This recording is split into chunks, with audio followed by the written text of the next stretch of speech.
Proverbs 10:25. When the storm has swept by, the wicked are gone, but the righteous stand firm forever.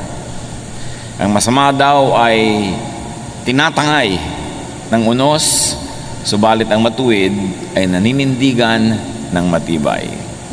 Who will survive? Lord, salamat po dahil kayo ay patuloy na nagtuturo, nagpapaliwanag, nagpapalalim ng aming pananalig. Sa sandaling ito, kayo po ang siyang mangusap. Kami po inyong turuan. Kayo ang tinig na aming marinig. Pangaralan niyo po kami. At nawa ang mga aral na magmumula sa inyo, maging gabay sa araw-araw na pamumuhay, magbukas ng aming pananaw at makita namin na iyong kaluwalhatian. Be our preacher, our teacher, O God. We seek you in the name of your Son, Jesus. Who will survive? Laging yan ang tanong, laging yan ang concern ng marami. Pagka dumating ang mga malalaking mga crisis, how do you survive? How do you survive losses? How do you survive reversals in life? Yung mga pagdaan sa mga mahihirap na mga kalagayan. A reversal in fortune broke Job's wife. Ang asawa po ni Job, nung nakaranas sila ng napakaraming pagbabago ng kanilang buhay, nasira ang kanyang paninindigan at pagkatao. Job 2:9-10, his wife said to him, "Are you still maintaining your integrity? Curse God and die." And this happens because changes break or make people. Pwede ang pagbabago ay makabuo o makasira sa tao. Changes could really make or break people.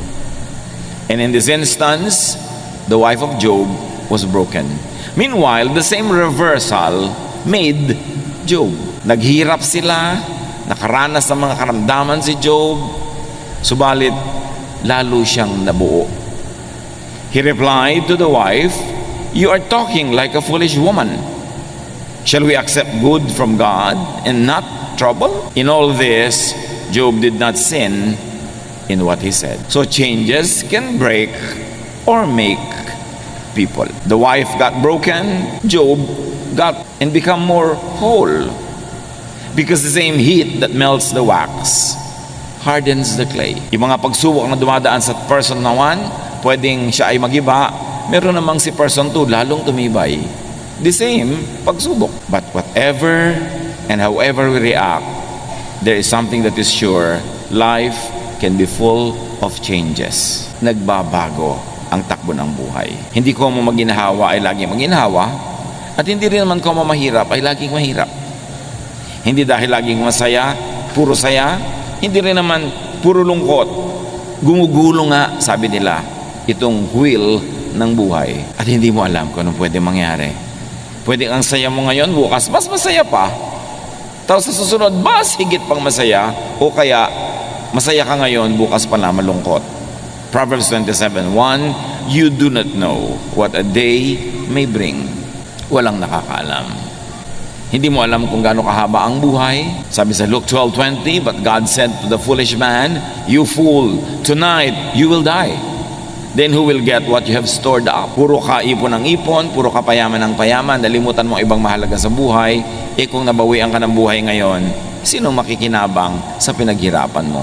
Bakit hindi mo pinakinabangan ang pinaghirapan mo? Iba lang ang makikinabang yan. Hindi natin alam kung ano ang kasunod ng oras na ito. Because change keeps happening. Laging nagbabago. But though some details change, some general factors, some general configurations do not change. Merong sobrang nababago, meron ang liit-liit ng pagbabago. Tulad ng nakaikot nasa orasan ng buong 360 degrees yung kamay na pang seconds, pero yung kamay na pang minute, 1 degree pa lang ang ginalaw nun. Kapraso pa lang ginalaw niya. Samantalang nakaikot na ng buong ikot yung hand ng seconds. Meanwhile, nakaikot na ng buong ikot yung hand for minutes, kapraso lang iginalaw nung for hour. Ganun. May mga malalaki, may mga maliliit na nangyayari, pero laging may nangyayari. Ecclesiastes 1:5-7. The sun comes up, the sun goes down, it hurries back to where it started from. So you think nothing changed, but the position of the earth has changed in relation to the sun, and the position of the sun had changed in the relation to the entire galaxy. Maraming pagbabago, maliliit at malalaki. The wind blows south, the wind blows north, round and round it blows over and over again. Yan ang isang nature ng kalikasan, paulit-ulit. All rivers empty into the sea, but it never spills over. One by one, the rivers return to their source. Ang lahat daw ng tubig ng mga ilog ay pumupunta sa mga dagat, nagiging maalat, mag-evaporate, magiging ulap, uulan uli, magiging fresh water na naman sa mga ibabaw ng bundok, pupunta na naman sa ilalim ng lupa, magiging spring, tapos lalabas sa mga ilat, sa maliliit na mga batis hanggang maging ilog uli, paikot-ikot ang tubig. Nasabi nila wala ni isang patak ng tubig na nawala o nadagdag dito sa ating planeta mula no ito'y nilikha. Ecclesiastes 1:4, generations come and generations go, but the earth remains forever. Nagiging personal pagka namatay ang mahal mo sa buhay, pero kahit na magkamatayan lahat ang napakaraming tao, may mga isinisilang naman, merong lumalaki, may papaliit, may papatanda, at merong pumupunta na sa second childhood nila, may lumalaki ang katawan, may umuurong dahil tumatanda na, but the earth remains constant. Kahit pa nga ang isang tao ay bumalik sa alabok ang kanyang katawan, nasa earth pa rin. Kahit umalis yun sa alabok, pumasok sa puno ng papaya, nakain ng tao, pumasok sa katawan ng tao, nasa earth pa rin yung element. And no matter who gets born or who dies, the genetic pools of humanity remains the same. The composition of the earth remains the same. Some things change, but many things just remain as they are. But even if the earth changes, or even if the earth seems to change, it does only in constant cycles. Cycles, mahalagang word mga kapatid. Minsan, sinasabi mo ay papaginaw na doon sa mga panahon na lugar na may winter. Pero cycle lang yun. Mamaya, aaraw na naman, iinit na uli. Aaraw, lalamig, iinit, paulit-ulit lang. So wala naman talagang natatapos. Everything is eternal. Everything is endless. And even science, or many branches of it, especially geology, points to 5,000 year cycles of the planet. Nasabi nila, every 5,000 years, and then every 10,000 years, nagkakaroon ng major changes and rebirth and reordering of the planet in the planet.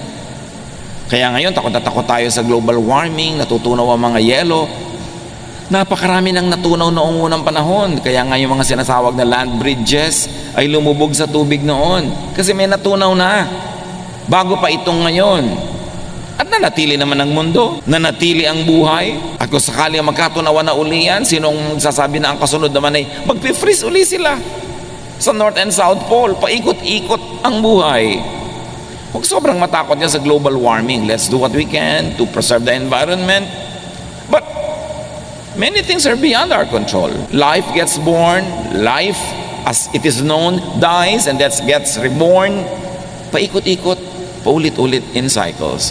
To the point that what many people think the end of time, being mentioned nearly in all religions, could be the end of a cycle, the end of a period, an era, the end of a time frame, followed by rebirth and renewal. Takot na takot tayo sa nangyari sa extinction ng mga dinosaurs. May mga na-extinct na mga species na iba ang takbo ng planeta. But sabi nga ng Jurassic Park, life finds a way. Umiikot ang cycles of life.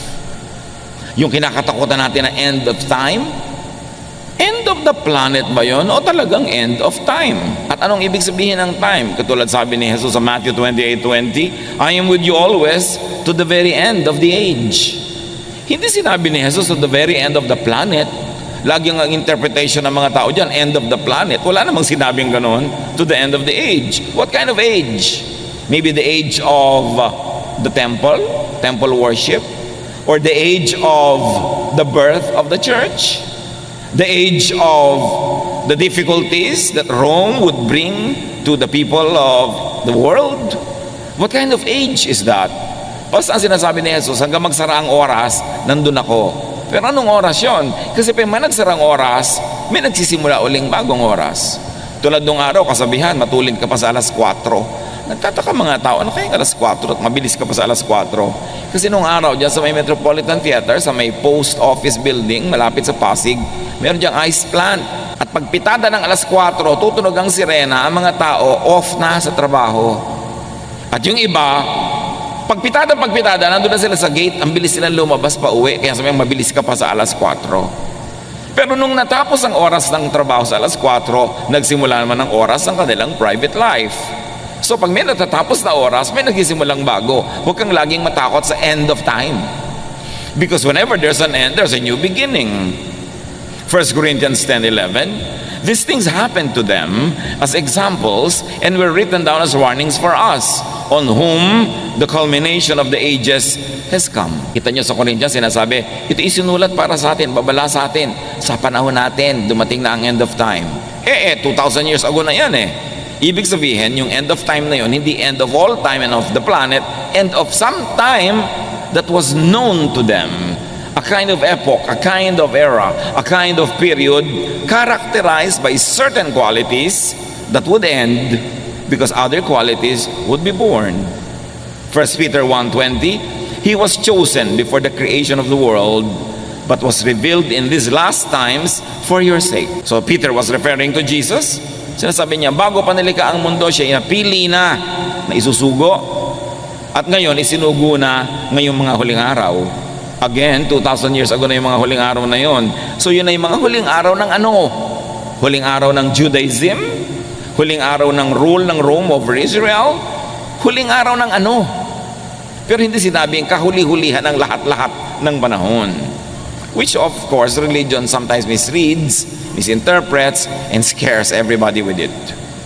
Acts 2:17, in the last days, God says, I will pour out my spirit on all people. Dumating ang Espiritong Banal, napuspos ang mga alagad ni Jesus na nagtitipon-tipon sa isang kwarto. At nung sila'y puspusin ng Espiritu, naglabasan sila speaking in various tongues in many different languages. At nung ipinapaliwanag ni Pedro yung phenomenon na ito sa mga taong hindi nakakaunawa, sabi niya, hindi ba? Sabi ni Prophet Joel, in the last days, God will pour out His Spirit on all people. Heto na yun, nangyari na. God poured out the Spirit and these people are speaking in the Spirit. Pero yung tinutukoy na yun ni Pedro, Acts chapter 2, happened 2,000 years ago. Yun na pala yung last days. Di kung last days yun, dapat wala nang today. Ibig sabihin, last days yun of something, of a period. And in fact, it could be read as last days of being governed by the law of Moses, because now they would be governed by the law of love through the Spirit. So, days ended, the days of Moses, and the beginnings of Jesus, the Jesus time for His church began. If you like to read it that way. So, wag lagi tayong natatakot sa mga end, sa mga changes. Tulad ng meron tayong mahal sa buhay, matatapos ang kanyang buhay dito sa lupa, siya ay malalagutan ng hininga, hindi yun nakakatakot kasi pagkatapos ng panahon na yun, may bagong panahon na magsisimula sa kanya. Everything repeats. Everything runs in cycles. Life is indestructible. Tuloy-tuloy ang buhay. Naiiba lang ang ating consciousness. 1 John 2:18, this is the last hour. And as you have heard that the Antichrist is coming, even now many Antichrists have come. This is how we know it is the last hour. And again, this was written in the first century. As sinasabi ni John, ito na yung last hour. End of the world? No. End of a world. A certain world as people lived it. As people knew it. As people defined the world by. That hour of end had come. The beginning of the age of the Spirit became very, very clear. 2 Timothy 3:1, but mark this, there will be terrible times in the last days. And if you like to look at the history of Israel, the context of all of these writings, those last days were the last days of Israel as a nation under the temple, because Rome destroyed the temple and Jerusalem and dispersed all the Jews. So that age ended. Not the world, not the planet. So changes. Huwag tayong matakot sa change. Hindi naman natin kayang pigilin. Ayan, ang mga anak mo lumalaki na, Daddy, hindi na tayo ang kausap ng mga anak mo, kung sino-sino na ang kausap sa text. Darating eh. Kaya naman dapat yung mga bata marunong mag-assure sa mga magulang na bagamat nagkakaroon sila ng mga kaibigan, may mga iniibig-ibig sila dyan, na yung magulang nila, priority pa rin mahal nila para hindi matakot yung mga magulang sa change. Lalo pag may mga anak na nag-asawa, biglang ang tao na lang sa mundo yung asawa niya. Nakalimutan na yung magulang. So, mayroong time na nag-change, nag-end. What was that? Nag-end na ang panahon na anak natin siya. Naging asawa na lang siya ng iba. So, dapat yung ganun mga kind of changes, kinukusyon natin yung impact at binibigyan natin ng assurance ang mga stakeholders in our lives na tuloy ang buhay. May naiba lang na elemento, a certain element of that world ended, but a new world begins. Dati, ako lang po ang anak nyo, ngayon nag-asawa na ako, dalawa na kami. Hindi nyo siya naging kahati sa aking pagmamahal, kundi naging katulong ko pa sa pagmamahal sa inyo. Dapat ganun yung mga assurances, para hindi natatakot ang mga tao sa change, kundi nagiging beneficial pa nga yung change. Ecclesiastes 3:1, there is a time for everything and a season for every activity under heaven. At inisa-isa yon. There's a time to be born and there's a time to die. Walang katakataka doon. So, pag tiningnan nyo ang isang bagay with your naked eye, parang walang nangyayari. Pero pag tiningnan nyo sa microscope, ang dami pala nangyayari. Kahit yung kalangitan, pag tiningnan nyo with the naked eye, parang the same naman lahat. Pero pag nag-telescope ka, ang dami pala nagagalawan dyan, ang dami mga nangyayari. So nasa pananaw lang natin yan. Kailangan nakikita natin, na-appreciate natin ang mga paggalaw ng mga planeta, ang paglubog ng araw. Dahil para sumikat uli siya, from the point of view, of course, of the rising and the setting of the sun. But life is about change and also non-change. Some things change, some things do not. When change comes, those with set ways will be unable to bend with the wind. Ang mga sobrang pinanigasan na ang paraan ng pag-iisip, ayaw nang baguhin. Pinanigasan na ang paraan ng pamumuhay, ayaw nang ibahin.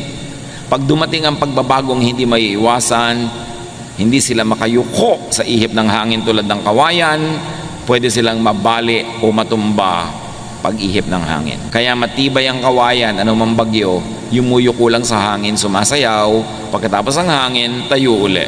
Pero yung mga nagmamatigas, yung mga sobrang titibay daw na puno, pag mas matibay yung hangin na dumadaan, nabubunot sila o natutumba o nababali.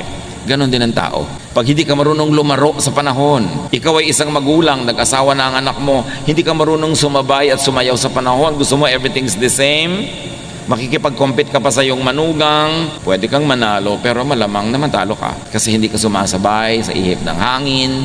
May pagbabago sa buhay ng iyong anak, nagkaroon siya ng asawa, enjoyin mo yun, mag-accommodate ka nun, huwag mong labanan. Kasi yun ay isang uri ng pagbabagong di maiiwasan. Dumatating ang panahon na ang tao ay tumatanda, hindi na niya kayang umakyat ng mga kung ano-anong matataas, nahihirapan na siya magbiyahe. Tapos sa panahon pa na yun mo ipagpipilitan na gawin ang mga hindi mo ginawa nung araw, mahirap gawin. Because for everything there is season and a time for every matter under heaven. Kaya mahalaga rin naman sa ating mga magulang, yung mga bata, hayaan natin maging bata. Pagkabataan na, hayaan maging kabataan kasi may panahon para sa lahat. Pag lumipas ang kabataan na yan, pag ginawa niya yung pagmatanda na siya, ang anong gagawin niya? Magbabata-bataan siya. Medyo alangan na. Kaya dapat pinapayagan natin ang mga tao na kung anong hinihingi ng panahon, ng estado, ng lagay ng kanilang buhay, ay maganap. Let us not advance children to adulthood. There's a lot of time to be old. Let children be children and do not rob them of their childhood. When change comes, those with set ways will have a hard time surviving or thriving. Mga political families, for instance, sanay na makapangyarihan, maluwag ang lahat, tapos biglang natalo sila halimbawa sa eleksyon. Pag hindi sila naka-adjust, ano gagawin nila? Tatalon sila sa bangin? Makikita mo yung mga survivors, ha? Ang galing ng pamilyang ito, from top to bottom, masaya pa rin, buhay pa rin. These are the people who will survive. Hindi yung dati kayong mayaman, naghirap kayo, puro na kayo ngayon lungkot at puro kayo pagmumukmok. Kung panahon ng mayaman, edi mayaman. Kung naghirap, edi mahirap. Make the most out of it. The people who have this mindset will survive. Nung panalo, edi panalo. Nung natalo, edi talo. Ano man ang kalagayan sa buhay, niyayakap, tinatanggap, and then you make the most out of it, you will survive. Rigid habits could become gods. Kaya ang hirap-hirap magbiyahe ng mga taong kailangan ito ang unan ko, kailangan ganito ang kama ko, kailangan ganito ang iniinom ko sa umaga, kailangan, sa bahay ka na lang, hindi ka na pwede magbiyahe nun. Kasi pag nagbiyahe ka, merong maiiba. Habits could become gods. Kaya tiyakin natin ng mga kapatid na yung mga habits din natin, tayo ang Panginoon ng habit, hindi yung habit ang Panginoon. Yes, nakasanayan mo na matulog sa ganung oras, pero mga panahon hindi pwede yon. So dapat ma-control mo yung sarili na mag-adjust sa panahon, kasi may panahon na dapat talagang ibahin yung habit. Traditions, lifestyles, religiosity, even very stiff religious doctrines could become prisons, like rigid habits. Nakukulong ka, hindi ako pwedeng kumain yan kasi ganitong araw ngayon.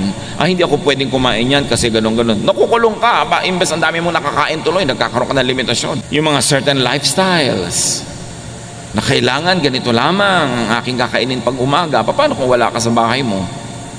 Rigid habits could become liabilities. Imbes yan ay maging katuwang mo sa pagpapasaya ng buhay, magiging amo mo. At mahirap sumaya pag maraming amo. Yung taong madali mag-adjust, yan ang taong liligaya. Kaya pati ang bata, kahit kayo mariwasa, sinasanay nyo kuminsan na kulang ang kanyang pera, hindi nabibili ang kanyang lahat ng gusto mo, hindi siya laging masaya, hindi siya laging pahingaan, pinapagod nyo rin kahit na may mga kasama kayo sa bahay, binibigyan nyo ng mga trabaho. Kasi sabi ni Balagtas, lagi natin binabalik-balikan ang ilang linya sa Florante at Laura at namnamin natin, bagamat marami sa mga ibang salita nito yung matandang Tagalog, pero hindi naman mahirap maintindihan. Ang taong magawi sa ligaya at aliw, mahina ang puso't lubhang maramdamin. Inaakala pa lamang ang hilahil na darat ni di na matutunang bat. Ganun daw ang puso na masanay sa saya, sa tuwa, nagiging sensitive. Ini-imagine pa lang niya ang darating na trouble, hindi na niya malaman kung paano magsusurvive. Para ng halamang lumaki sa tubig, dahoy nalalanta, munting di madilig, ikinaluluoy ang sandaling init. Ganyan din ang pusong sa tuway maniig. Yan daw, puro sanay sa saya, sa ginhawa, parang halamang babad sa tubig. Subukan mong mawala yung tubig, tuyo agad.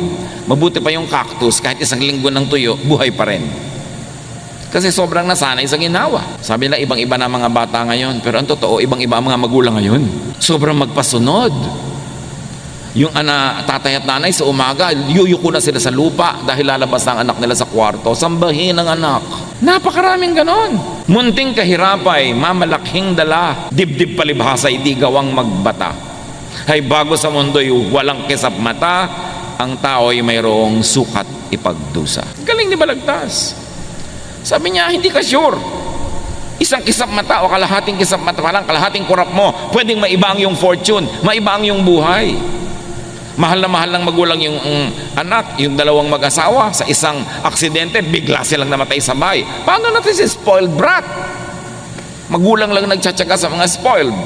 Babatok-batukan lang yung mga tiyo-tiya nila pagka bigla nilang kailangan alagaan yun dahil pinalaki nyo sa sarap. Kailangan sinasanay. Ang bata, tinuturuan mo makisama.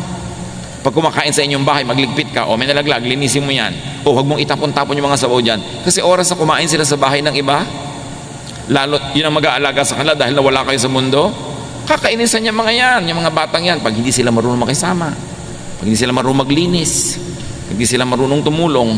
So train them for their own survival, because life can change, reversals can happen, fortune could become misfortune. At habang lumalaki naman mga bata sa hirap, turuan nyo rin naman na kumain ng tama, humawak ng mga kubyertos ng tama, dahil baka naman sakaling umasenso ang inyong buhay at makarating sila sa maraming mga magagandang mga pagtitipon. Kung kumakain sila na parang sa labusab, di syempre nakakadirihan naman sila. Sanayin mo rin, dahil ang kahirapan naman pwede ring mabago, baka umasenso din. Malamang lalo ko ang tao'y naghahanda sa pagbabago. The righteous, meaning the wise, adapts to changes. Importante yan. Pag sinasabi sa Bible na righteous, ang madalas doon, hindi ibig sabihin religious morality. Ang ibig sabihin ay pakikitungo, pakikipagkapwa na mabuti. So the righteous, the wise, adapts to changes. The righteous and the wise trains for changes. Proverbs 22:3, a prudent man sees danger and takes refuge, but the simple keep going and suffer for it. Now the simple means the foolish in this particular usage. Ang matalinong tao, nakikita niya sa bandaron may panganib, umiiwas na siya agad. Good leaders, pag gumagawa sila ng desisyon, alam nilang pag itong ginawa ko desisyon sa banda doon, yun ang magiging problema nito. Ito, pag itong ginawa ko sa banda doon, yun ang magiging problema. May foresight. At habang maaga, iniiwasan yung pwede maging problema sa pamamagitan ng paggawa ng tamang desisyon ngayon. Luke 12:54-55, he said to the crowd, Jesus that, saying, when you see a cloud rising in the west, immediately you say, it's going to rain. And it does. And when the south wind blows, you say, it is going to be hot. And it is. So read signs of change and adapt. Meaning the wise, the righteous, the godly knows and respects God. And therefore the wise, the godly harness the laws of God and nature. Hindi ka lumalaban sa kalikasan, sumasakay at sumusunod ka. Ayaw mong anurin ka ng baha, at yung may malaking baha, huwag kang tumira sa tabi ng ilog. Ayaw mong abutin ng baha ang iyong sahig, itaas mo. Ayaw mong tamaan ng hangin ang iyong bahay, doon ka sa gilid ng mga bundok na may babangga sa hangin at hindi yung bahay mo. Igalang ang kalikasan. Romans 1:20, for since the creation of the world, God's invisible qualities, His eternal power and divine nature have been clearly seen, being understood from what has been made, so that people are without excuse. Wala daw excuse sa mga tao kasi ipinakilala ng Diyos ang sarili niya sa pamamagitan ng nilikha niya. So you want to know God? Know nature. You want to obey God? Obey the rules of nature. Because God is the author of natural law. Yun nga maraming religious laws, hindi mo pa sure kung God ang gumawa o priest lang o pastor lang o religious leader lang. But the law of nature, only God can make nature, so sure ka na God ang gumawa ng law of nature more than any other law made by humans. Kaya sabi, gusto mong lumigaya sa buhay, tignan mo ang mga ginawa niya at sundin mo ang natural law. Who will survive? Those who will survive are those that face, welcome, embrace, ride the waves of change. Kahit sa kasaysayan ng mga bansa, ng mga kabihasnan, ng sarili nating bayan, ang namamayagpag, ang nagwawagi, ang nananaig, yung marunong kumilala sa pagbabagong hindi pwedeng iwasan at uma-adapt agad, nag-a-adjust agad sa pagbabago. For better or for worse of the entire system, individuals who adapt easily are the ones who are able to make the most of it. Kumisa nga, kataksilan pa yan sa bayan eh. Katulad nung dumating ang mga Kastila sa ating bansa. Merong mga ayaw tanggapin yung mga Kastila, lumaban. Meron naman mga nakipagsabuatan agad, kumampi. At the end of the day, nung nagwagi yung mga Kastila, sila yung mga kasama sa wagi. That was not good for our nation, but for them individually and for their families, they benefited. May mga sa himagsikan natin laban sa mga Kastila na lumaban para magkatayo ng kalayaan. Nung dumating mga Amerikano para agawin yung kalayaan na yun at nakita ng ibang ay walang panalo sa mga Amerikano, sobrang lakas sila, ang yaman-yaman nila.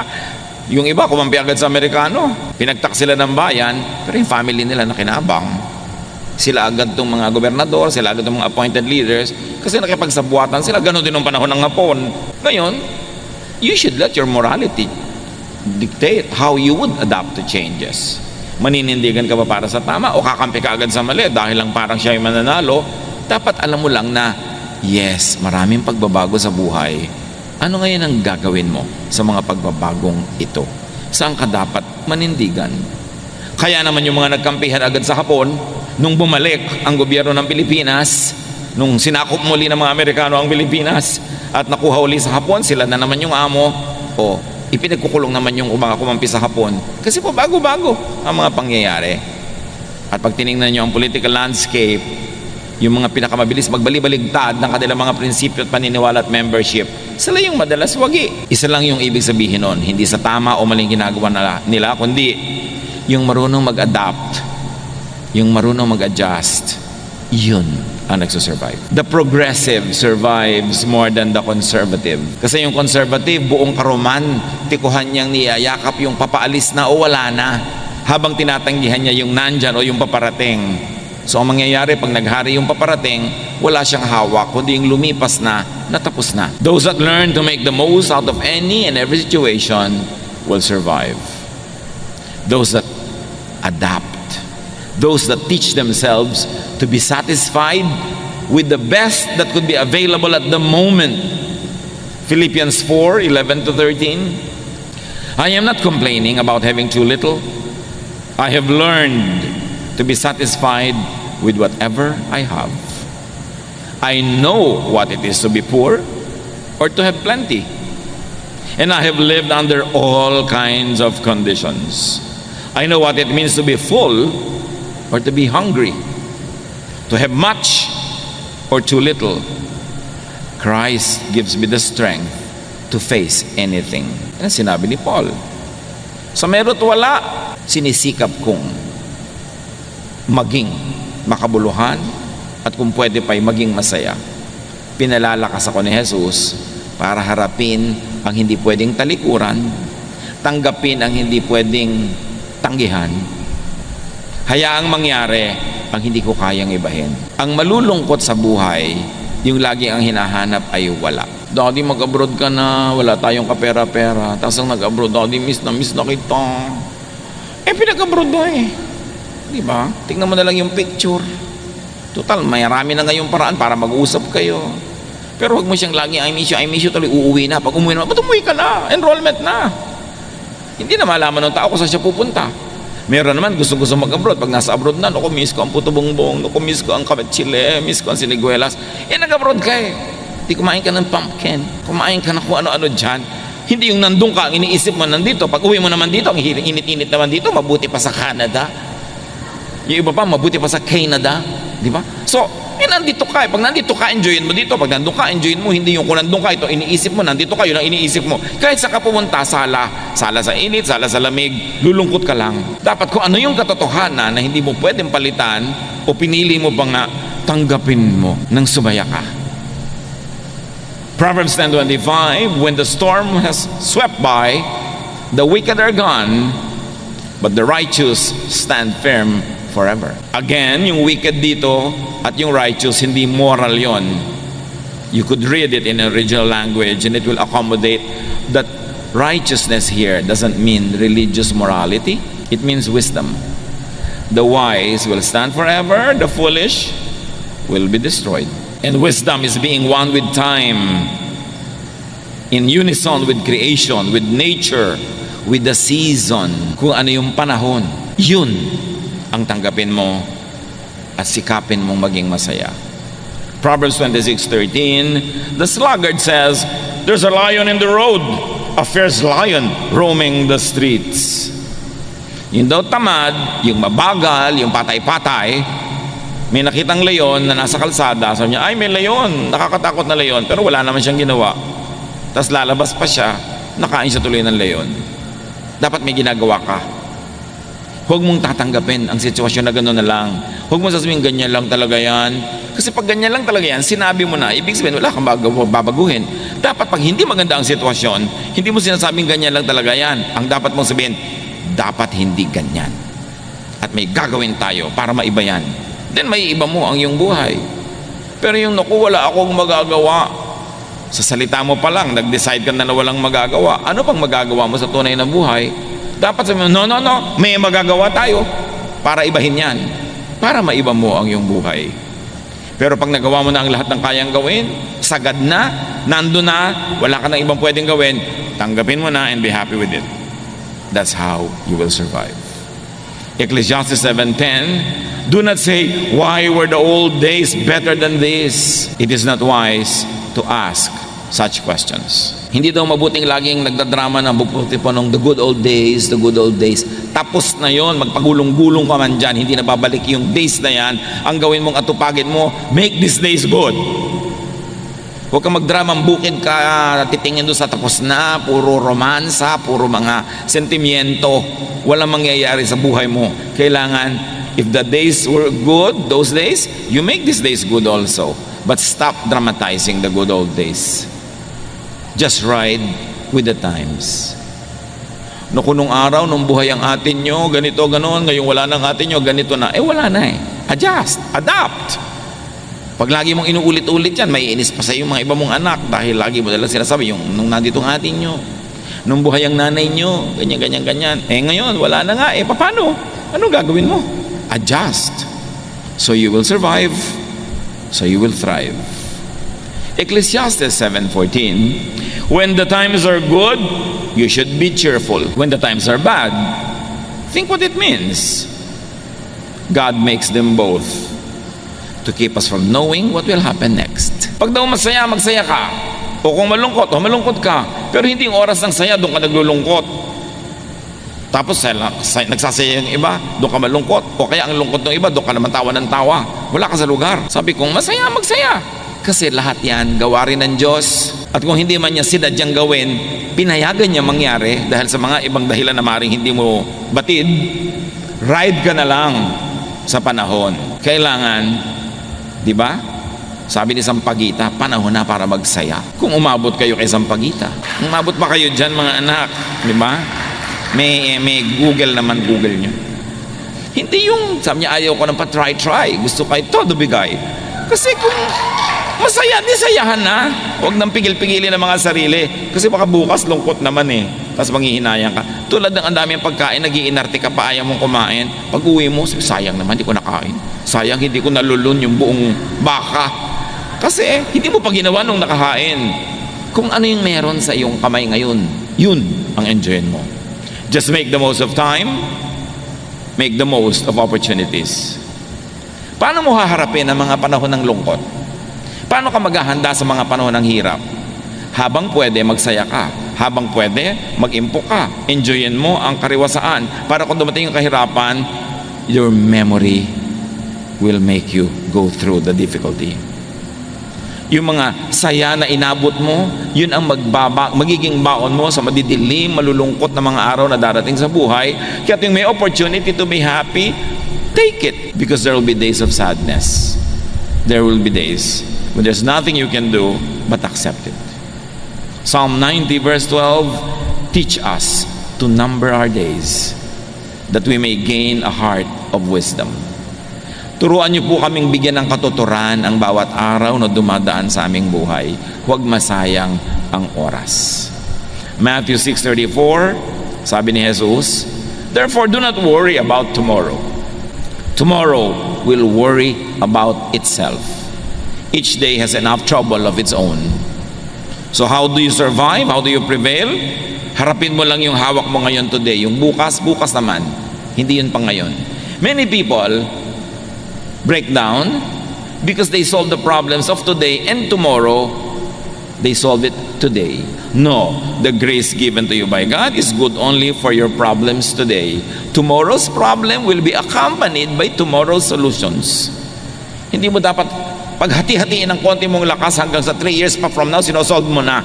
Pagdating nun, may kakambal yun na solusyon. Yung problema mo ngayon, may kakambal na solusyon. Focus on it and you will go through it. Kasi marunong si Lord. Alam niya ating load limit. The Lord does not allow us to take more than what we can bear. Bakit hindi ko po makaya? Kasi hindi pa binibigay sa iyo ngayon, pina-fast forward mo na Kaya hindi mo na makaya. Huwag mo nang isipin yung masyadong malayo pa. Yun lang ngayon. Yung ngayon, kaya mo yan. Kasi alam ng Diyos ang ibinibigay niya sa iyo. Sukat. Parang tulay, nakalagay 10 tons, 20 tons, may load limit. Alam din ni Lord ang load limit natin. Even temptation nga, sabi, the Lord will never permit you to be tempted beyond your strength. So i-allocate natin yun, pakinabangan natin yung binibigay sa atin ng Diyos.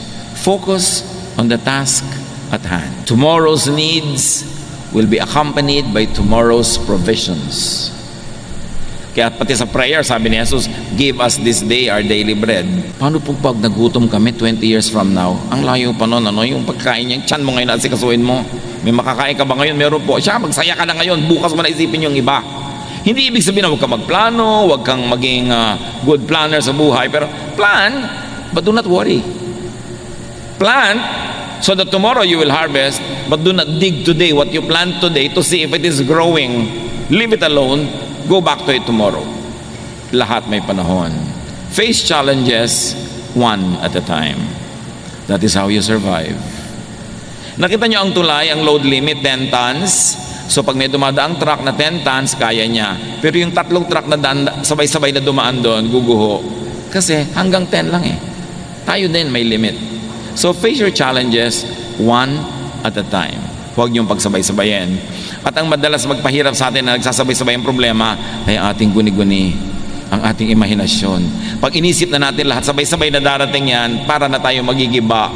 Pero hindi natin naiisip yung kasabay na solusyon pag dumating yon. Survive. Thrive. And very importantly, train children to survive. Practicein nyo silang mahirapan. Practicein nyo silang makisama. Hindi kayo nakakatiyak na laging kayo ang magiging kasama nila. Turuan nyo sila sa hirap at ginhawa para maging sanay sila anong dumating sa buhay, at whatever happens, they too will survive. Salamat Panginoon dahil binibigyan nyo kami ng survival blessings, survival mechanisms. Teach us na ayusin namin ang pag-iisip namin, not to fast forward problems, but to face them when we get to there. Turuan niyo po kami, Panginoon, na yun lamang ngayon ang aming asikasuhin, at yung bukas, nandun pa rin kayo, magbibigay kayo ng mga blessing na tama sa mga pangangailangan namin sa kinabukasan. Pagbulay-bulayan natin ang lahat ng ito, hanapan ng personal application sa buhay. Lord, as your people bow in prayer, in silence, let your voice finish the message, customize it for each one, make it personal. Be with the Lord in silent reflection.